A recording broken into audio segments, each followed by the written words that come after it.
Okay, let's dive right into this. Welcome to this explainer.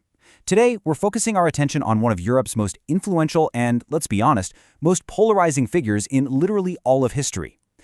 Before he became the absolute, undisputed architect of modern France, Napoleon Bonaparte was actually kind of seen as a mocked outsider. He was just this minor Corsican noble who barely even spoke French.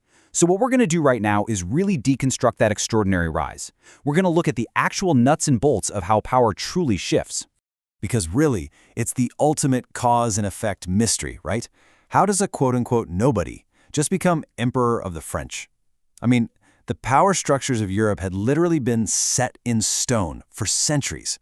You didn't just walk in and get a promotion to emperor. It sounds absolutely impossible on paper. So what actually happened to make this crazy, unprecedented trajectory a reality? Which brings us to Section 1, the polarizing emperor. Let's talk about this massive power shift.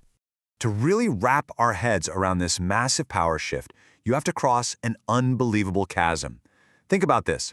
In 1769, Napoleon is born into obscure minor nobility on the tiny island of Corsica.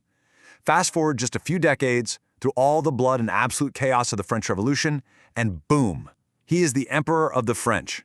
And then, of course, his deeply polarizing life eventually ends in exile in 1821.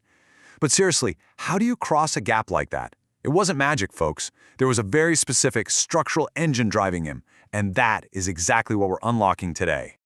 Moving on to Section 2, the myth of pure ambition. Let's look beyond just his personal drive.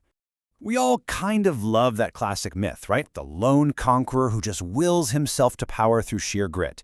And yes, okay, Bonaparte's personal ambition was an undeniable, unstoppable fire. You definitely don't reach those dizzying heights without it. But ambition alone doesn't just rewrite the entire map of Europe. The fundamental enabler of his ascent was actually the terrifying systemic upheaval of the French Revolution. It was like a tornado that completely ripped up the rulebook and changed the rules of the game, finally giving that immense ambition a place to burn. This leads us to Section 3, the aristocratic vacuum. Let's look at the empty hierarchy. Now, what's really interesting about this is, well, we know that nature hates a vacuum, right? But power structures, they hate them even more. The French Revolution caused this profound systemic upheaval specifically because it forced the sudden, violent departure of the traditional aristocratic officer class. Thousands of nobles either fled the country or, well, met the guillotine. Suddenly, the military hierarchy just completely collapsed. The top of the pyramid wasn't just weakened, it was literally completely empty. And because of that sudden vacuum, these totally unprecedented opportunities for advancement just exploded almost overnight. Enter our trained artillery officer. Now, traditionally, artillery was kind of the math-heavy, less glamorous branch of the military. It wasn't exactly the domain of high royalty, you know? But Bonaparte possessed this highly specialized, technical training that was perfectly suited for a modernizing warfare environment. That made him uniquely equipped to capitalize on this incredibly rare historical moment. It was a perfect fit. So the crucial point is this. The revolution effectively cleared the board of the old aristocracy. It replaced a rigid system of bloodlines with a desperate, crying need for absolute technical competence.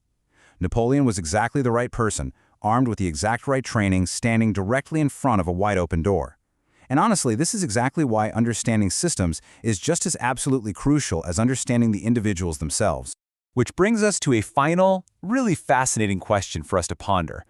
Was Napoleon a product of his own making, or simply the inevitable result of a broken system?